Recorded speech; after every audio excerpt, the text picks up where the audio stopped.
What is all that stuff? And it's important. It's history.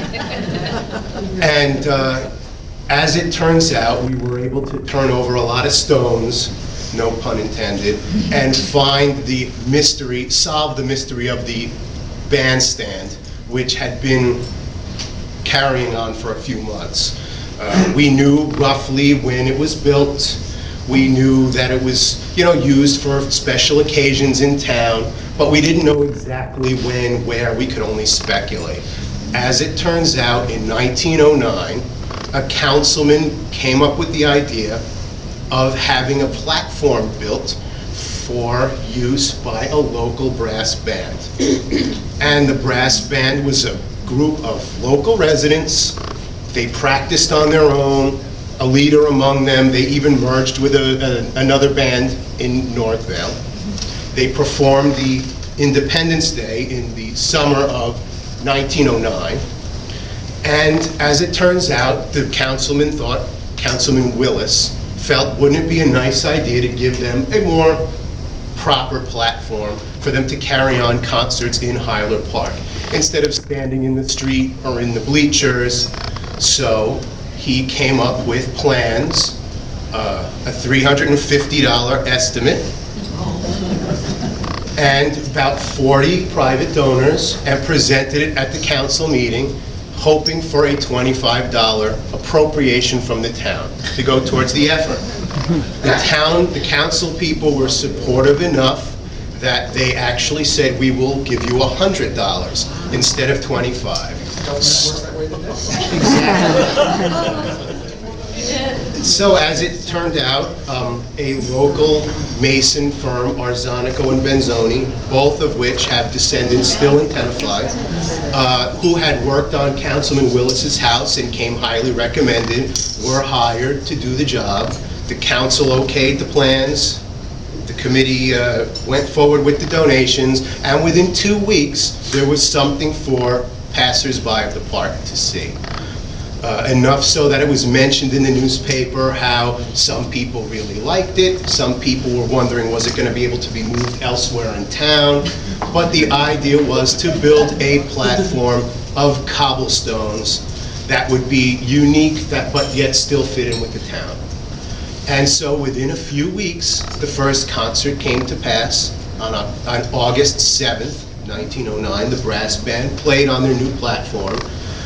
It was hoped that lanterns would be placed on the pillars, which would light the bandstand for evening performances and draw attention to it. And from then on in, it's been used for occasions in the park and eventually became the end point of our Memorial Day festivities. The War Monument was dedicated in the early 20s, and pretty much since 1930, the Memorial Day parade and festivities have been pretty much as they are now, that they've been since the beginning. So that's a lot of history through the generations that we have to celebrate in this town.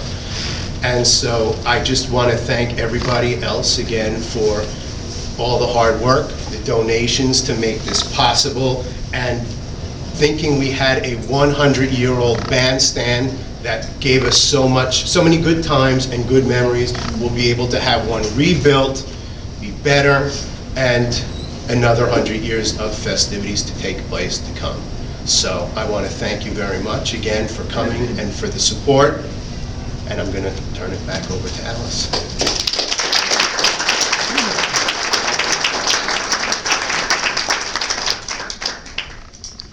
Thank you, Paul. Again, you've done a wonderful job with your history. You always remember the dates and things when I don't. I know what Paul will always remember them for me, or somebody's name. I guess it's my age.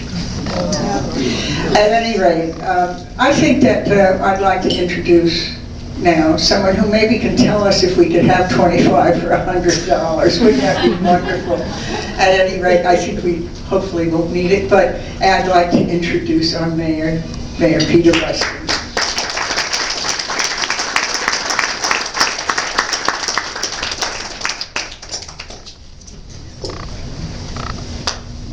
Thank you, Alice. You know, one of the joys of my early years in Tenafly we're sitting with two particular people. I'm sure most of the people in this room we're familiar with. One was Virginia, mostly. I used to sit on Virginia's porch with her, and I'd like to say we had a talk, but I listened, she talked. and one of the big parts of our discussions were at the end of the discussion, when I got up to leave, she'd always go into the house and bring out a folder, an envelope, something, and I never knew what I was going to get. It was always interesting.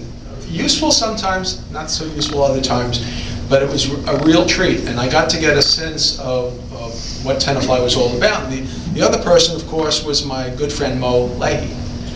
I used to sit on the bench with Mo at the gas station. And Mo was the first person I met when I was planning on moving to Tenafly.